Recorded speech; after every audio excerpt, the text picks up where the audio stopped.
Pagdating sa sayawan, ang mga Pinoy ay #1. Libo-libong nag-audition para sa aming Non-Celebrity Season 5 ng SWD. Ang tanong, may karapatan nga ba talaga silang mag-shine? Alam ko naman na kahit papano, may talent ako, papasok ako. Bukod sa confidence, siguro, I have the star quality. To be a good dancer, you have to be graceful. Graceful ba ka mo, Miss Edna? Heto, panoorin nyo. Listen up, y'all, 'cause this is it. Ganda ng hair!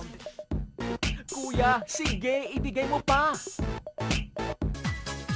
Hala, ano ito? Ay, parang wala lang. May parang nakukuryente.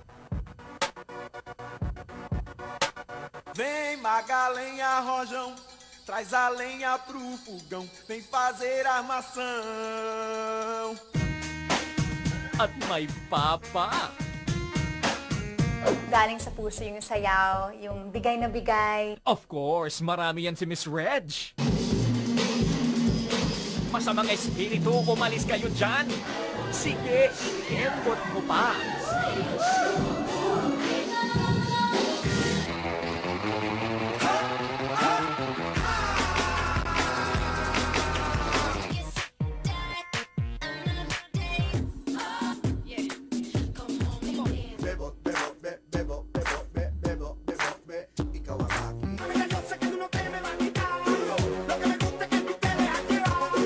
At proof, walang edad ang tawag ng stardom. Heto't kumahabol pa ng huling biyahe sina Lolo at Lola.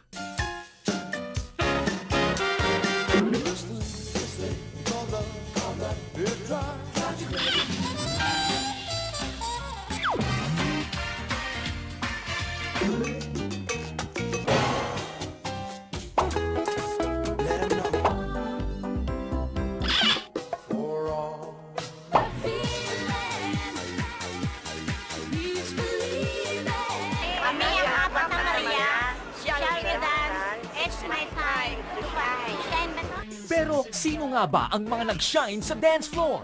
Malungkot talaga ako dahil sa lahat ginawa ko, pero walang nangyari. There is certain place for me.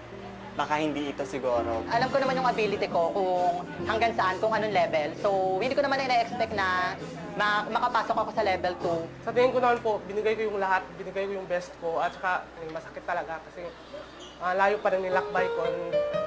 Galing pa akong Bohol. Then, alam ko may talent ako, pero wala akong X-factor baga, pero I have the talent. Ewan ko hindi ko alam, pero para sa akin, nagawa ko yung dapat kong gawin.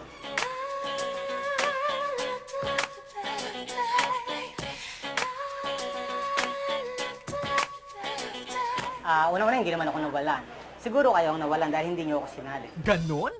Well, It's your time to shine.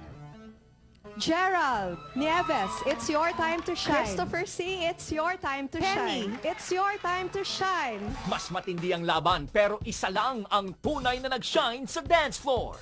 The ultimate dancing superstars of Shall We Dance, it's your time to shine is pair number 1, Kenny and Cristel.